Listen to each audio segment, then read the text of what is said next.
नमस्कार दोस्तों, आज हम सही से प्लग के तार लगाना सिखाएंगे। हम गलती यहाँ पे कर देते हैं, ऐसे सीधे लगा देते हैं, लेकिन ऐसे नहीं लगाना। इसको एक तार को ऐसे घुमा देना है और दूसरे को ऐसे और ऐसे लेकर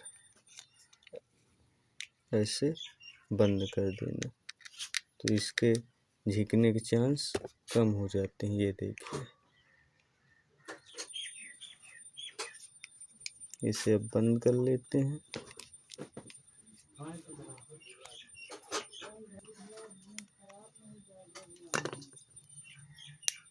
ये देखिए, तार भी नहीं आपका निकलेगा बाहर और अच्छी मजबूती से बना रहेगा। कैसी लगी वीडियो? अगर अच्छी लगी हो लाइक करें, सब्सक्राइब करें। धन्यवाद।